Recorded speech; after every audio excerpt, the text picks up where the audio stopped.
Now, cybercrime is on the rise globally, and India is not immune to this growing threat. Now, today we take a closer look at the alarming surge in online financial fraud in India's financial capital, Mumbai, and also the state of Maharashtra. Take a look.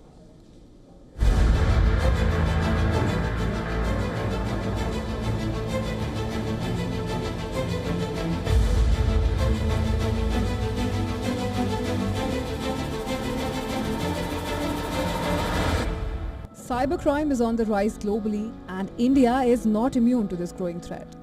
Today, we take a closer look at the alarming surge in online financial frauds in India's financial capital, Mumbai, and the state of Maharashtra.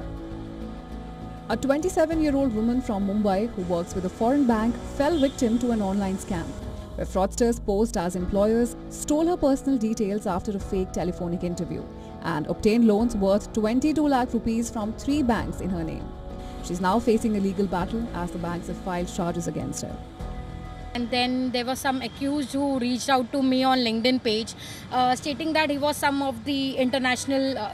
some of the international bank. Has used all my KYC documents in various other banks, several banks and he has taken a lot of loan. So the loan amounting is of rupees 25 lakhs. So for which I have also filed an FIR in Cyber Mumbai cell. And the justice is still not taken place. However, this is not an isolated incident. Maharashtra has witnessed a surge in cyber offences in recent years, with financial frauds topping the list, with other offences being cyberbullying, debit and credit card frauds, e-wallet scams, QR code fraud, cryptocurrency scams, ransomware and sextortion.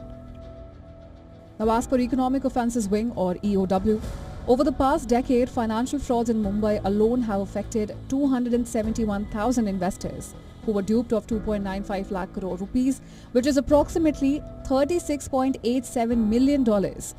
While in the rest of Maharashtra, approximately 1.05 crore or 10.5 million investors falling prey to scams worth 23 lakh crore rupees or approximately $287.5 billion.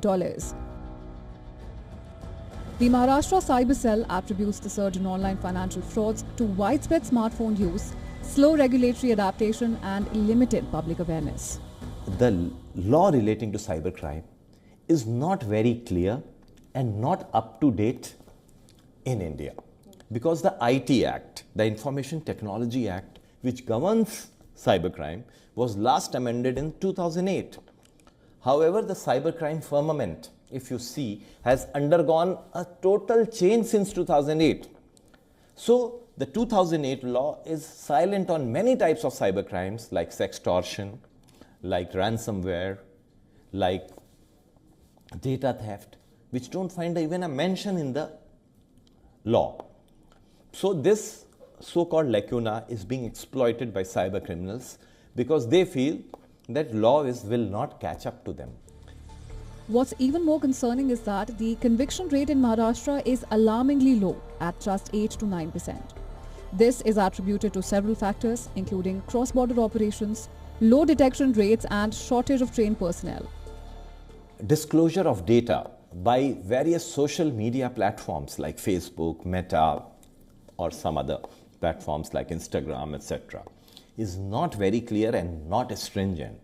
While we can get data from telecom companies because the Telegraph Act and the related SOPs have been hardened and made very strict and stringent. However, there are no clear law of disclosure of data. So suppose we get a crime and we want to find out from Instagram or Facebook, then they have their own parameters or guidelines by which they will disclose the data. And if it doesn't fit into that, the data is never given to law enforcement agencies, and it's a big legal battle. The Maharashtra government has also acquired cutting-edge tools and technology from more than 28 countries to enhance conviction rates. As part of a notable achievement, the department will now update the status of cases every 24 hours for the victims who lodge complaints via the 1945 helpline. Also, over 50 cyber police stations across the state have been set up to tackle cybercrime effectively. In fact, the government has announced a Maharashtra cyber security project which is in the final stages and will be operational very soon. The government says that the main aim of this project is to create a centralized framework for tackling cyber threats, for improving interdepartmental coordination and also increasing public awareness on the cyber online fraud prevention. The Maharashtra Cyber Security Project is in its final phase and will soon be operational. It aims to establish a centralized framework for tackling cyber threats, enhancing coordination among departments and boosting public awareness on online fraud prevention. Bureau Report, WION World is One.